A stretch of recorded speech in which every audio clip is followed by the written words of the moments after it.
ഒരു വണ്ടി വരുമ്പോൾ മാറാൻ നിൽക്കണമെങ്കിൽ ഇങ്ങോട്ട് നിന്നോ ജയദേവാ. ഇത് ചെറിയൊരു ഷൂട്ട്. ഇത് ഇയാൾ പാട്ടെടുത്താറ്, ഇയാളെ പാട്ട് സിനിമയിൽ വരുന്നുണ്ട്. അപ്പം അതിന് ഞാനൊരു ഇന്റർവ്യൂ എടുക്കുക.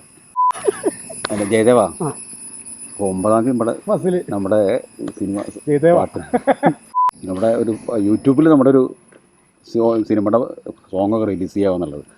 അതിപ്പോൾ ഇന്ത്യയിൽ തന്നെ ഏറ്റവും വലിയ ഒരു പ്ലാറ്റ്ഫോമായ സി സൗത്തിലാണത് റിലീസാവുന്നത്.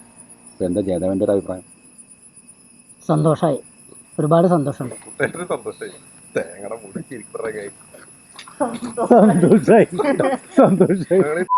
പിന്നെ 9-ാം തീയതി നമ്മുടെ സിനിമ ആന്തോളജി സിനിമയുടെ ഷെയ്ഡ്സ് ഓഫ് ലൈഫിൻ്റെ ഒരു സോങ് റിലീസ് ചെയ്യാണ്.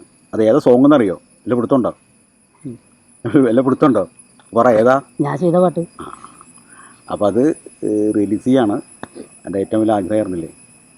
അപ്പോൾ ആ സോങ് ഉണ്ടാവാനുള്ളൊരു വഴി, ഒരു കാരണം ഉണ്ടാവുമല്ലോ, അതെന്താന്ന് 2 വാക്കുകൾ പറഞ്ഞാൽ. സ്കൂൾ കാലഘട്ടത്തിൽ ഞാൻ ചെയ്തൊരു വലുതാക്കത്ത് ചെറുതാക്കണം.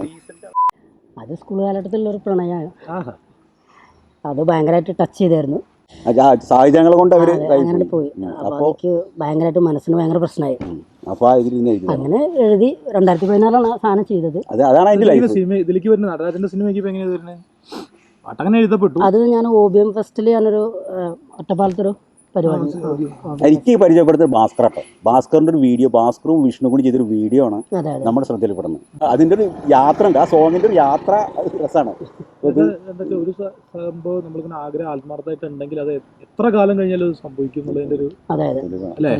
എന്തായാലും നിങ്ങളുടെ കുട്ടിക്കാലം തൊട്ടുള്ള ആഗ്രഹമാണ് അതിൽ. അതാണ് കുട്ടുകൈ നടരാജനും കൊടുത്തൊരു കൈ.